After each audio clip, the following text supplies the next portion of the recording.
And one of the things that we've heard in those protests out there, the rallying cry has been one of defunding the police. One of our viewers, Anne of Upton, says, "Isn't this phrase just polarizing terminology?"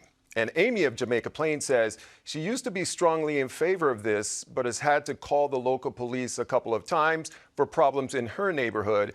And now she's not so sure. So Milton, help us really understand what is being talked about here when we hear the term defunding the police. What does it mean? Some people, again, as we heard, think that this is very inflammatory. They're confused about, whether this is actually taking away all the funds from the police or reallocating funds. What does it really mean? I think the problem with it is the branding, that name, defunding the police, and it's misled, and I think the messaging has really been lost. And I think a good example is we spoke earlier with the stop and frisk data, the FOIA data. What we need to recognize too is a lot of these people are young people, and this is their first encounter with police, and it's not always a positive one. And so this is the reason you're thinking that people are saying, let's perhaps remove school police officers out of the school system and redirect resources, social service-oriented resources into the schools. So it's not so much getting rid of police. It's not getting rid of the police budget. It's more reimagining what we do with our resources and where they're devoted to. I was just at a rally just a few weeks ago, a Back the Blue rally that we've seen, and I think really to answer your question, the messaging was lost, where a lot of people took literal the term defund, and that was that question: how do we not have our police? I think the messaging is we still have our police, but perhaps we reconcentrate efforts. Instead of 911 calls being automatically diverted to police systems, some of the work Sophia is doing, especially mental health cases, we look at other ways to kind of redirect community social service oriented programs. So that's not always the police response. It's not always the police answer, because it that way doesn't always work. And Sophia, go ahead. No, I was going to say one thing that you said this twice, that the messaging is lost. I actually think that the information was never there. I think structurally one of the largest problems we have with communities trying at this moment in time to engage with the concept of police reform is that we don't have a lot of conversation or information or transparency around what do cops do? How do these systems work? What happens beyond the headline that I see in the paper or the 5-second scribble that I see across the news? I don't think most people really have any sort of fundamental connectedness to law enforcement.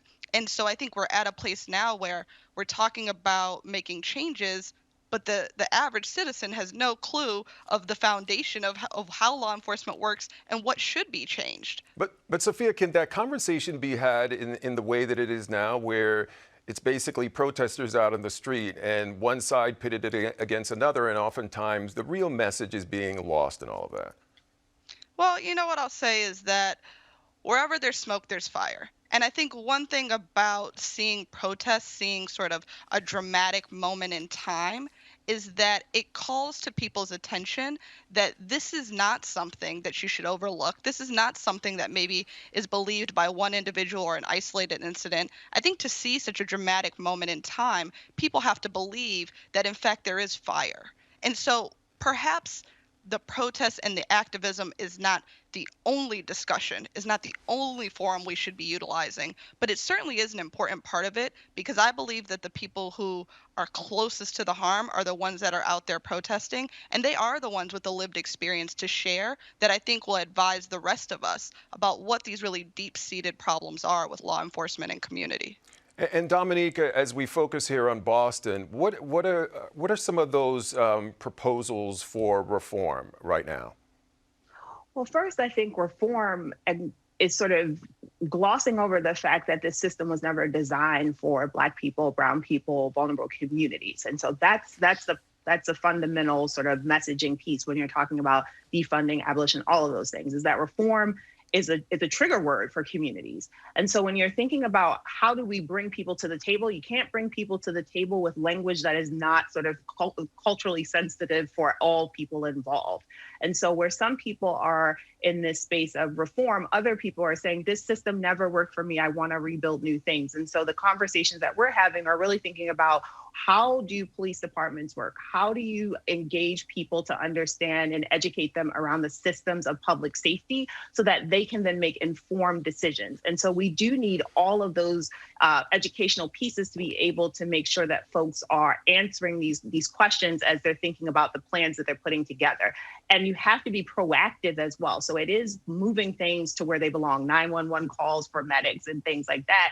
But you have to really make sure that you're pouring into Black communities, invest in Black and brown communities so that communities do not have to use law enforcement as stopgaps for social welfare issues. And do you think that these efforts are enough? Because, you know, it isn't a new problem, right? This has been going on for generations. And every time there is a lot of noise around this issue, there are discussions of proposals and reform and things that need to be done.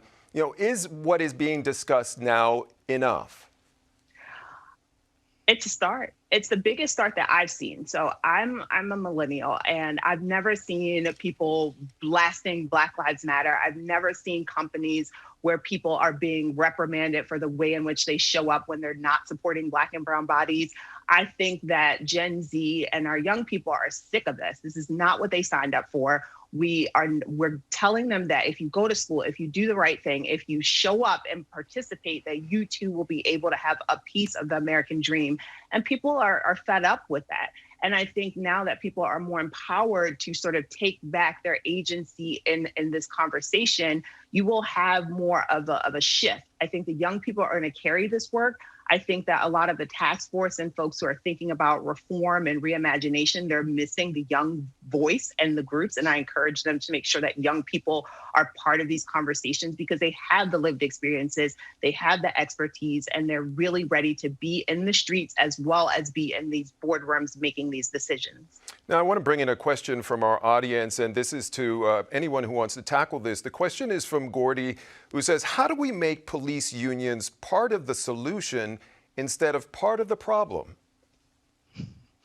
Well, I think first we have to change the conversation, right? We're right now at a point in which when you talk about qualified immunity, when we talk about civil service in Massachusetts, when we talk about the budgeting and what overtime pay looks like, and the other aspects, internal affairs and community engagement that aren't funded at nearly the closer rate, we're talking from two very opposite sides of the spectrum.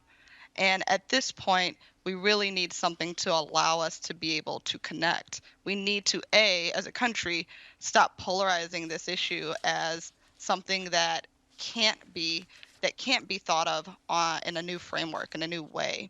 And unfortunately, I think as a lawyer, what I find is that sometimes the way you cut through that noise is with lawsuits. You know, I have found that by bringing lived experience through cases, so for example, talking about shooting death cases of Black men with disabilities right here in the South End of Boston, those are real facts. That is real pain that anybody can understand from either side of the spectrum. It gives you something to discuss and to hold on to and to talk about change with a real framework. The death of Terrence Coleman is a place where we can have a conversation no matter what side of the spectrum you sit on. But those types of conversations very rarely happen on a macro level at our legislature, and we need to be able to have some of those lived experiences, those anecdotes brought into this conversation.